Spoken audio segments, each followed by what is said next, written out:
Le thème du pardon dans un cours en miracle, Emmanuel, c'est un des thèmes centraux et peut-être aussi un des plus difficiles à comprendre avec le concept du miracle.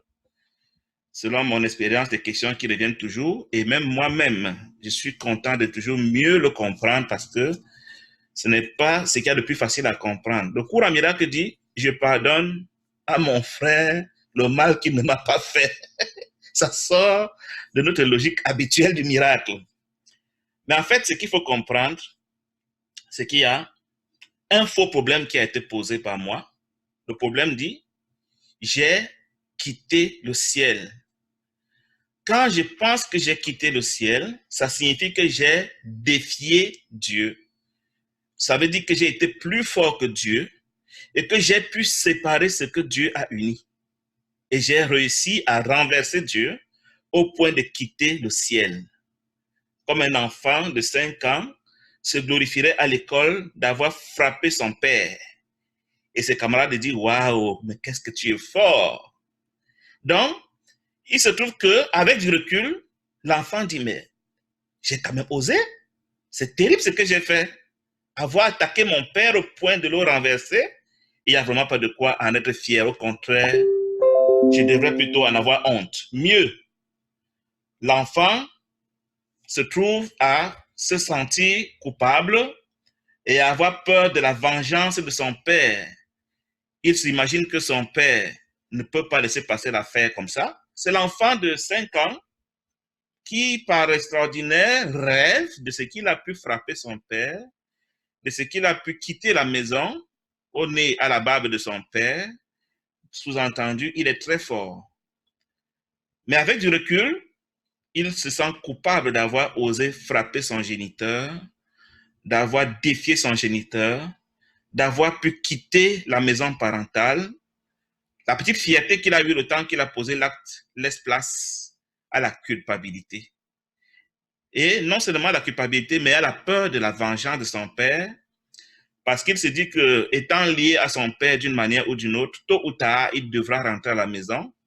Et il redoute fortement que son père ne lui fasse la correction qu'il mérite.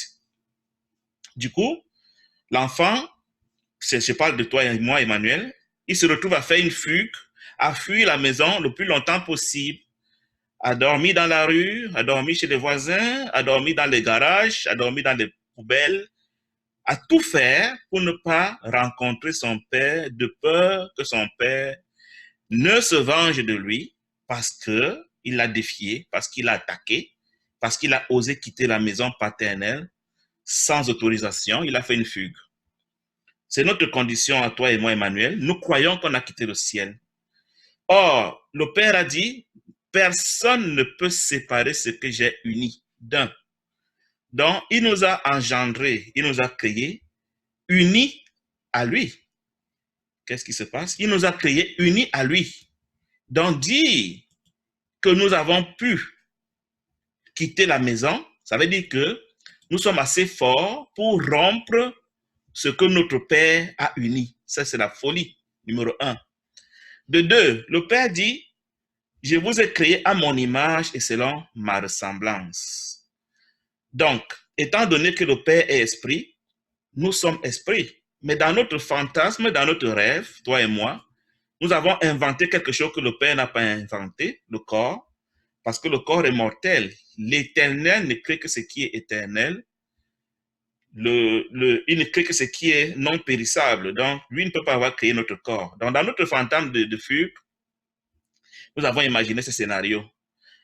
Mais maintenant que la fugue a trop duré, nous nous sentons coupables, nous avons peur de sa vengeance. Et cette peur nous terrorise au point où nous préférons prolonger notre séjour dans la rue, dans les poubelles, dans les garages, dans les forêts, dans les arbres, tout sauf rentrer à la maison. Le cours en miracle dit que mieux que la culpabilité, nous avons commencé à nous demander qui puis-je présenter à mon père comme ayant été le coupable dans ma fugue? Qui m'a incité à quitter la maison? Qui a été le mauvais conseiller que je peux livrer à mon père comme quoi c'est lui qui m'a incité à la rébellion? Et le cours en miracle dit que c'est le seul problème que tout ce livre de 1200 pages est venu résoudre. Moi, qui imagine que quelqu'un m'a incité, je cherche quelqu'un à livrer à mon père pour dire que c'est Jordi, c'est Emmanuel, c'est l'arbre, c'est la voiture, c'est la maison, c'est le monde, c'est Satan, tout sauf moi. Et il dit donc que chaque fois que je suis en colère, chaque fois que j'ai peur, chaque fois que j'ai un ressentiment, chaque fois que j'ai le moindre sentiment négatif, la moindre émotion négative, j'ai beau habiller ça comme je veux, la raison profonde, c'est que j'ai peur de mon père. Donc, si je peux attraper Emmanuel qui m'a piétiné sur l'orteil et dire, voilà Emmanuel, tu m'as piétiné à l'orteil, la colère que je déverse sur toi n'a rien à voir avec toi Emmanuel. C'est en fait que la peur de mon père que j'ai refoulée, je cherche sur qui l'a déversé et je ne loupe aucune occasion d'accuser quelqu'un d'avoir été méchant. Quand je vais juger un chef de l'État d'être méchant avec son peuple, en fait, je suis en train de vouloir dire à mon père, voilà, il est plus méchant que moi et c'est lui qui m'a amené à quitter la maison. Quand je vais juger la moindre situation qui ne me concerne pas, ce sera toujours une manière pour moi de masquer ma peur de mon père. Toutes mes colères, toutes mes vengeances, toutes mes haines, tous mes ressentiments, tout ce que j'ai comme sentiment, émotion négative, dit le cours en miracle, renvoie à ma peur de mon père, même si je vais la maquiller. Donc, quand je peux lui présenter quelqu'un de plus méchant, je suis content en me disant, j'espère qu'il va voir que Jordi est plus méchant que moi et que certainement c'est lui qui m'a poussé à me rebeller. Donc, toute ma vie durant et toutes mes vies précédentes durant, j'ai passé mon temps à juger tout et rien. Et ce jugement, pour moi, j'ai jugé quelqu'un d'autre, alors que la métaphysique du cours en miracle dit que l'autre est forcément moi. Je ne vais pas entrer dans ce territoire aujourd'hui. L'autre étant moi, chaque fois que j'ai jugé, critiqué, calomnié, méprisé, rejeté, attaqué, c'est moi-même que j'ai toujours attaqué. Donc, le seul problème qui se pose à moi pendant que je suis ici, sur la terre, où je crois que je suis ici, c'est ma croyance en ce que je suis séparé de mon père. Et ma seule préoccupation à longueur de journée est de chercher un coupable sur qui je vais projeter ma culpabilité afin d'atténuer la colère de mon père vis-à-vis de moi. Ça s'appelle la culpabilité inconsciente parce que ça ne fait aucun sens au mental. Le mental va dire, mais qu'est-ce que ça a à voir que de critiquer un chef de l'État ou un dictateur ou un passant avec ma peur? Mais le cours en miracle dit, tu peux accepter ou rejeter cette assertion. C'est la raison unique pour laquelle nous avons le moindre problème avec notre tiers. Peu importe le problème que j'ai dans ce monde où je crois avoir, c'est une manière pour moi de rejeter, de refouler, de réprimer la peur, la culpabilité que je ressens et la peur que j'ai d'être puni par mon père. C'est pour ça que le cours en miracle dit, aucune colère n'est jamais justifiée. Aucun ressentiment n'est jamais justifié parce que quand j'ai ces sentiments, ces émotions négatives, elles se retournent automatiquement contre moi-même et elles recyclent dans ma culpabilité et prolongent mon incarcération dans l'incarnation. La prison étant ainsi le fait d'être dans un corps, quelque chose de périssable, de mortel, de temporel, et il me dit que je dois sortir de cette prison dans laquelle je me suis enfermé parce que je passe mon temps à juger les autres, à critiquer les autres, à calomnier, à condamner, à que sais-je encore. C'est toujours de moi-même qu'il s'agit et toujours contre moi-même.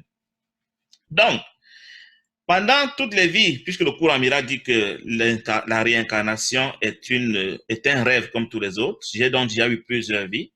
Pendant mes 5000 vies passées, ou 10 000 vies, ou 30 vies, ou 50 vies, comme tu veux, je n'ai connu qu'une seule chose, c'est juger les gens. C'est juger les autres, alors que c'est moi-même que j'étais en train de juger. Il est question maintenant que j'apprenne à penser autrement, à pardonner automatiquement. Il est question que je comprenne ce piège dans lequel je me suis placé et que je renverse ma manière de penser, c'est ça qu'on appelle le miracle.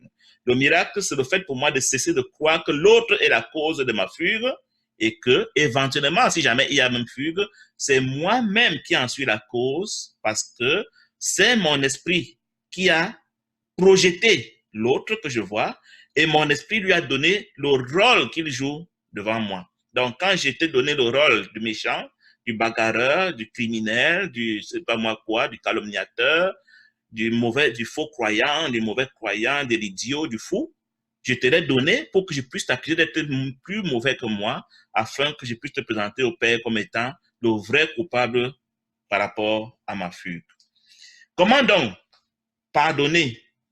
Qu'est-ce qui peut m'amener à pardonner? Je dois d'abord comprendre ce stratagème et comprendre que tout ce que je peux avoir comme ressentiment, tout ce qui peut avoir comme pincement de cœur, d'occasion de colère, d'occasion de murmure, ça peut être une impatience, ça peut être, je sais pas moi quoi. Chaque fois que je me sens inconfortable et que j'ai peur, je dois comprendre que ça remonte au seul problème que je viens de te poser, ma peur de la punition de mon Père céleste, parce que je crois que je l'ai quitté.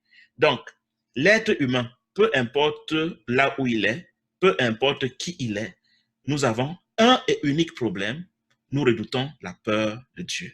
Donc, chaque fois que j'aurai un problème, peu importe la manière dont il m'apparaît, un décès, ce sera un licenciement, ce sera un divorce, ce sera une insulte, ce sera une bagarre, ce sera une méchanceté gratuite, je ne sais pas moi quoi, ce sera toutes des choses que moi-même j'ai organisées au niveau de mon esprit pour que j'ai quelqu'un à accuser d'être plus méchant que moi, dont je suis meilleur que lui,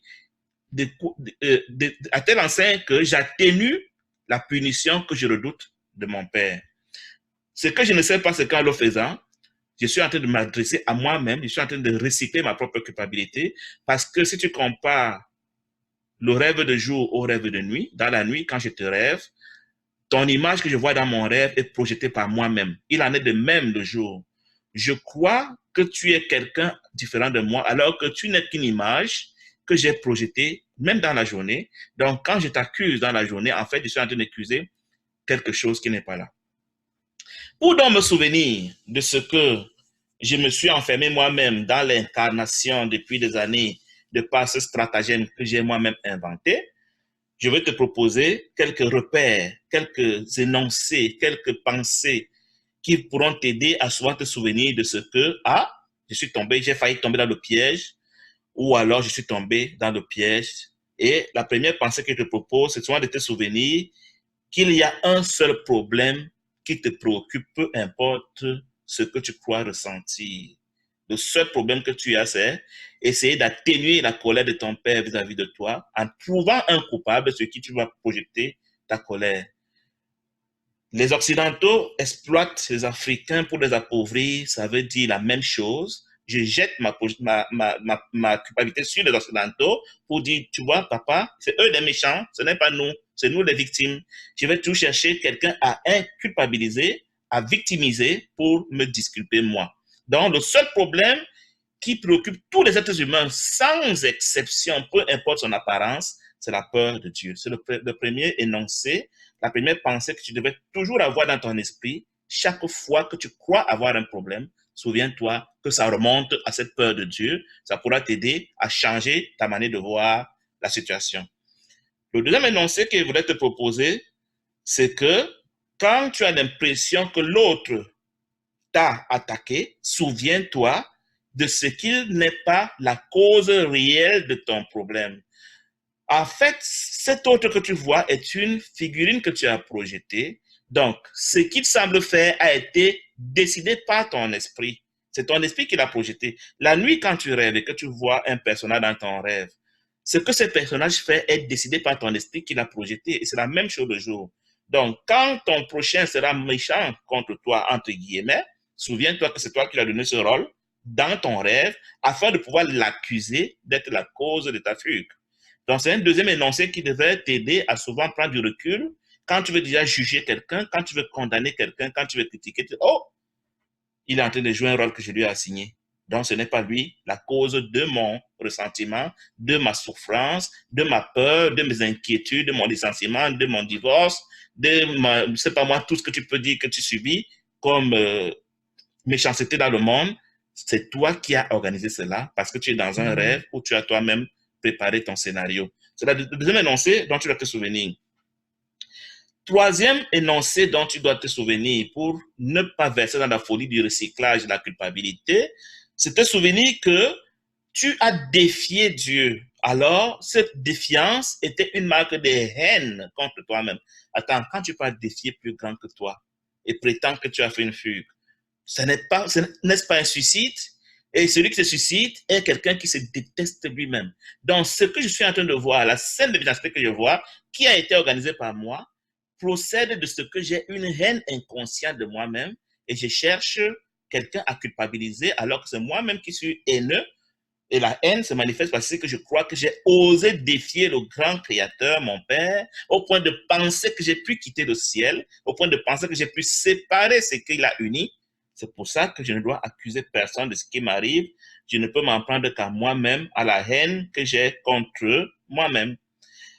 Le quatrième énoncé qui pourra t'aider à te souvenir que tu ne dois pas réagir quand tu crois que tu as été attaqué, c'est te souvenir que tu cherches avec frénésie quelqu'un sur qui tu vas projeter ta haine de toi-même. Quand cette personne va t'attaquer, souviens-toi que c'est toi qui as monté la scène pour pouvoir l'accuser de t'avoir attaqué, de t'avoir jeté, de t'avoir calomnié, d'avoir méprisé, de t'avoir rejeté, de t'avoir licencié, de t'avoir divorcé, de t'avoir tué. C'est une scène que tu as voulu. Je comprends que notre mental ne comprenne pas ça, mais c'est ce que le cours à miracle dit, que notre existence est un rêve. Tout ce que nous voyons a été rêvé par nous, a été projeté par nous. Donc, je dois me souvenir que quand j'aurai l'impression qu'on m'attaque, en fait, j'ai organisé la scène pour projeter donc ma culpabilité sur la personne, la situation, l'événement, le phénomène qui semble m'avoir attaqué. Cinquième énoncé qui pourra t'aider à ne pas réagir à fleur de peau quand tu auras l'impression d'être menacé, tu dois te souvenir que ce monde est un film.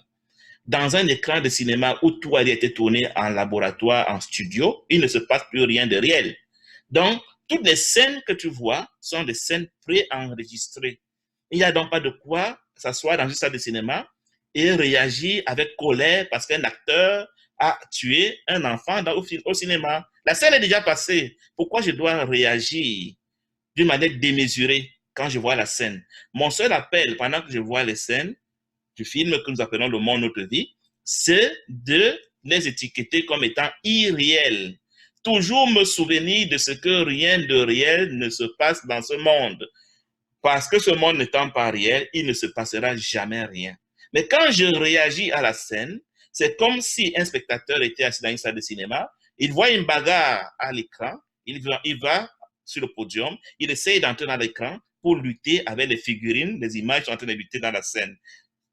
Tu as une voiture qui fonce vers toi au cinéma, et puis tu cries et tu tombes de côté pour dire il a failli me tuer. Et puis tu t'en vas bagarrer avec la figurine qui a failli t'écraser avec sa voiture, ou alors c'est le pistolet qui était tourné vers toi à partir de l'écran. Et tu dis, oh, il a failli me tuer, assassin. Tu entres dans le conflit. Tu n'as pas compris que ce monde n'est qu'un film et que tu as réagi à une figurine, à une scène préenregistrée. Parce que ton corps même est un acteur du film. Toi, L'Oriel, toi, tu es un esprit. Et un pistolet ne peut pas tuer un esprit. Une voiture ne peut pas écraser un esprit. Donc, quand tu réagis par rapport à un pistolet, par rapport à une voiture, par rapport à une gifle, le cours appelle ça une confusion des niveaux. Tu as oublié que tu es un esprit à l'image de ton père, et tu t'es confondu au corps qui joue à être toi, l'acteur que tu es, et tu as réagi à une scène de cinéma, alors que si tu prenais de la hauteur en tant qu'esprit créateur, tu n'irais pas te mêler aux bagarres de rue qui sont menées entre des statuettes, entre des marionnettes, entre des poupées que tu crois être toi. Sixième énoncé dont tu devais te souvenir quand tu crois être attaqué, souviens-toi toujours de ce que ces hommes que tu vois dehors sont des marionnettes télécommandées par toi. Tout ce qu'un être humain fait dans ton champ de perception est voulu, organisé, prévu par toi, même quand ça semble être très mauvais. Tu lui donnes le mauvais rôle et puis tu veux encore le juger. C'est tort, c'est méchant. Il n'a fait que jouer le rôle que tu lui as donné. Comment peux-tu donc te retrouver à juger une marionnette? Est-ce qu'on peut juger une marionnette d'avoir fait ce qui lui a été imposé? Nous sommes, nos corps, quand je dis nous, parce que nous sommes des esprits, nos corps nous, ne sont pas nous, nos corps sont des robots, mais nous ne le savons pas. Donc, quand nous nous en prenons à ce qu'un robot a fait, nous sommes malheureux. Souviens-toi toujours de ce que les corps humains sont des robots. Il y a une vidéo que j'aime bien, à laquelle j'aime bien renvoyer mes amis qui m'écoutent souvent. Cette dame qui s'appelle Margot sur YouTube, qui a 68 esprits en elle. Selon l'esprit qui va activer sa carapace, elle aura des attributs physiques précis. Ça veut dire que son corps n'est qu'une clé USB, selon l'application qu'on charge dedans, n'est qu'un téléphone, selon l'application qui est activée, le corps va avoir un comportement bien précis. Est-ce que c'est vraiment le corps qu'il faut attaquer ou bien l'esprit, si jamais on peut attaquer l'esprit? Donc, quand nous nous en prenons au corps, parce que le corps apparemment a été méchant, mais nous faisons montre d'une folie incroyable. Imaginons-nous que quand les gens, par exemple, font l'expérience de mort imminente et qu'ils sont à l'hôpital, le corps est sur le lit et ils se voient coucher sur le lit. Ça veut dire quoi? Ça veut simplement dire que le corps ne fait rien. Dès l'instant où l'esprit a cessé de s'identifier au corps, le corps devient ce qui devrait être dans un morceau de bois, quelque chose qui ne pense pas, qui ne voit pas, qui ne sent pas. Il faut que l'esprit vienne à nouveau faire semblant de s'identifier au corps pour que le corps fasse semblant de voir, de penser et de parler. Donc, si je me souviens toujours de ce que celui qui est en face de moi est une marionnette pilotée par un esprit invisible, je ne m'en prendrai jamais à ce corps qui a semblé me faire une queue de poisson, qui a semblé me mépriser, qui a semblé me divorcer, qui a semblé m'attaquer, qui a semblé me voler, qui a semblé me gifler, qui a semblé, parce qu'il n'a rien fait, il est non coupable à jamais. C'est pour ça que quand Jésus a vu des corps qui étaient en train de le crucifier, il a dit, Père, pardonne-leur, ils ne savent pas ce qu'ils font.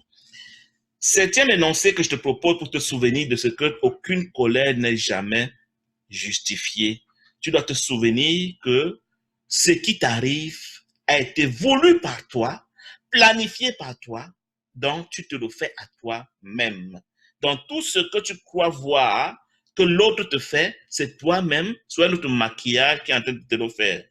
Figure-toi que dans ton rêve de nuit, quand tu me projettes ou tu projettes un être humain quelconque, c'est toi qui te dédoubles parce que l'autre que tu projettes n'est pas là. Donc, c'est ton esprit qui manifeste l'autre figure que tu crois être quelqu'un d'autre alors que c'est toi qui l'as projeté. Donc, tout ce que cette autre figurine fait, même si elle ne te ressemble pas dans le corps que tu crois être toi, est toi. Et c'est toi-même qui te fais à toi-même quand cette figurine t'attaque, quand elle semble te faire mal. Donc, je me fais toujours cela à moi-même, puisque j'ai convenu de ce qui m'arrive, puisque c'est moi qui ai projeté ces images. Ça peut te paraître difficile à comprendre, mais c'est ce que le cours en miracle dit. On ne fait jamais qu'à soi-même. Tu te souviens donc que ce que tu fais te revient comme un boomerang, si ce n'est même pas en temps réel, tu comprendras que même si l'autre m'a insulté, même si l'autre m'a calomnié, même s'il m'a fait mal, je préfère ne pas entretenir le cycle de violence parce que je me fais à moi-même et je me referai à moi-même et ça n'en finira pas. C'est ça qui fait que nous ne parvenons pas à nous éveiller du rêve de l'incarnation. Le huitième énoncé que je peux te proposer pour te souvenir que tu ne dois pas réagir quand tu es attaqué, c'est te souvenir que l'autre n'est pas différent de toi. Voyez-vous, dans la société, nous pouvons avoir des conflits du genre blanc contre noir, homme contre femme, vieillard contre jeune, riche contre pauvre, c'est pas moi. Tous ces conflits de genre ne sont pas justifiés parce qu'au niveau de l'esprit, nous sommes le même. Mais l'ego s'est arrangé à nous faire croire qu'on est différent pour qu'on puisse se tenir en position de guerre les uns contre les autres. Donc, je dois apprendre à cesser de voir mon prochain à la dimension visible, physique, pour le voir à la dimension esprit et me souvenir que nous sommes le même au niveau de l'esprit. Donc, chaque fois que je veux croire que l'autre est différent de moi et que je vais l'attaquer ou bien me laisser attaquer par lui au nom de cette différence, j'aurais sombré dans le rêve profond. Il est donc question pour moi de changer ma manière de voir l'autre, de m'interdire de le voir dimension attribut physique pour choisir de toujours le voir dimension spirituelle. Et à ce niveau, je me souviendrai que, oh, c'est moi, il est moi. Il y a une dame qui a fait une expérience de mort imminente qui s'appelle célèbre pour son témoignage, qui s'appelle Nicole Drion sur YouTube, qui te dit que quand elle a fait son expérience, elle a expérimenté que tout ce qu'elle avait fait aux autres, elle se le faisait à elle-même. La souffrance que les autres ont ressentie, elle a ressenti cette souffrance. Vous voyez, il y a encore une autre vidéo que je vais te raconter. Quelqu'un qui a fait une régression de vie antérieure. Quand il allait voir sa vie antérieure à question, mon frère, Dans la vie antérieure, il était handicapé. Il s'est déplacé sur un siège roulant.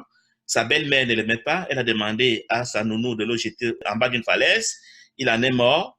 Quand il a revu cette scène par la régression, il a senti les mêmes douleurs que celles qu'il a senties à l'époque. C'est comme pour dire que pendant que nous projetons le film que nous appelons notre vie, ce que nous croyons sentir est en fait les douleurs ressenties par l'esprit qui est en train de jouer la scène. Le corps ne ressent pas la douleur, le corps ne fait rien. Tout ce que nous croyons avoir dans le corps est en fait vécu par l'esprit. Si les gens qui vont souvent faire des trucs comme l'hypnose, j'ai vu un témoignage de quelqu'un qui a fait une hypnose et qui est donc allé voir aussi son passé, il n'a pas pu revenir dans l'esprit actuel, il est calé dans l'esprit du passé. Du coup, il vit une situation ambivalente où il veut revenir dans l'actualité, mais il ne parvient plus parce qu'il est calé à voir l'ancien film qui allait lorgner, il n'a plus pu le quitter. Et il vit maintenant des émotions, des souffrances de cet ancien film où il avait vécu des horreurs et il est dans, comment il peut dire ça, il vit des cauchemars. Donc, pour vous dire que le corps que nous voyons est non coupable. Il est un instrument qui ne fait que refléter la partie du film que je suis en train de visionner au niveau de l'esprit. 9e énoncé que je te propose pour ne pas souvent réagir au pied, comme si c'était très grave ce qui t'arrive, c'est que très souvent, nous avons des relations préférées et des relations moins préférées. C'est-à-dire que quand ce sera ma femme, mon mari, mon enfant, mon père, ma mère qui ont été apparemment attaqués, je perds le boulon, je deviens fou, je veux absolument les venger parce qu'ils me sont très chers. Et quand ce sera le voisin, l'inconnu, je ne sais pas moi, la personne que je n'aime pas qui est attaquée, je serai impassible. Une attitude pareille montre que je crois que celui que j'ai défendu est spécial et que l'autre est moins spécial. Alors que nous devons arriver à une dimension, si nous voulons nous éveiller, à considérer tous les êtres humains comme étant également au même niveau des nôtres. Voyez? Donc, aussi longtemps que j'aurai des relations spéciales, elles vont m'inciter à avoir des réactions spéciales. Relation spéciale, réaction spéciale. Quand la relation spéciale est morte, je suis prêt à perdre la tête, mais quand c'est une relation non spéciale qui est décédée, je suis à 37. C'est un signe que je distingue encore les êtres humains. C'est un signe que la relation non spéciale, je peux la traiter comme coupable, moins intéressante pour moi, alors que la relation spéciale est l'occasion pour moi de devenir fou, de devenir triste, parce que c'est quelque chose de très spécial pour moi qui a été attaqué. Même mon corps devrait cesser d'être très spécial. Parce que quand mon corps est très spécial et qu'il est violé, et qu'il est touché, et qu'il est giflé, et qu'il est attaqué, j'oublie que c'est moi qui ai organisé la scène et je réagis. Donc, il est question que, par le miracle du courant miracle, je cesse de considérer certains individus comme étant spéciaux, certaines choses comme étant spéciales, certains corps comme étant spéciaux, en commençant par le mien. C'est pour ça que le premier principe des 50 principes des miracles dit, il n'y a pas d'ordre de difficulté dans les miracles. Il n'y a pas d'ordre d'évaluation dans le rêve. Donc, dès que je classe, il y a des choses en préféré et non préféré, moins préféré ou alors inutile, je vais avoir des réactions différenciées et ces réactions différenciées vont faire que quand c'est mon préféré qui sera attaqué, j'oublierai que c'est moi qui ai organisé la scène, je vais réagir et j'aurai culpabilisé celui qui a attaqué parce qu'il aurait attaqué mon préféré. Donc, apprendre à ne plus avoir des relations spéciales va te protéger contre cette propension que nous avons à croire que nous avons été attaqués. Le courant miracle dit, garde-toi de croire que tu as été attaqué. Chaque fois que tu crois que tu as été attaqué, c'est une scène que tu as toi-même montée. Aucune colère n'est jamais justifiée, selon le courant miracle. En tout cas, pour ceux qui veulent déjà s'engager sur le chemin de l'éveil, c'est les conseils qu'ils te donnent. Tant que tu vas réagir à la moindre supposée attaque, tu es en train de réagir contre toi-même, tu es en train de recycler ta culpabilité et tu vas prolonger ton incarnation, tu vas prolonger ton incarcération dans l'incarnation. En résumé, 10e énoncé que je te propose, c'est de dire à ton prochain, tu n'es pas coupable finalement, je me suis trompé. Tu ne m'as rien fait. Alors que j'ai pensé que tu avais fait quelque chose. Maintenant que je me souviens de tout ce cinéma que j'ai monté, que c'est moi qui t'ai projeté, que c'est moi qui t'ai donné ce rôle, et que tu n'es même pas là parce que les corps ne sont pas là, il n'y a pas de quoi. t'en vouloir. Ce n'est pas toi le coupable. Mais qui est donc le coupable de ma séparation? Et puisqu'il n'y a jamais eu de séparation, en réalité, il n'y a personne de coupable. Donc, je n'ai personne à présenter à Dieu comme victime expiatoire, ni toi, ni moi. Finalement, je peux rentrer à Dieu sans avoir peur, parce que ma peur n'est pas justifiée. Il n'y avait aucun problème. Je me suis imaginé un problème et j'ai commencé à fabriquer des tentatives de solution par moi-même alors qu'il n'y avait aucun problème.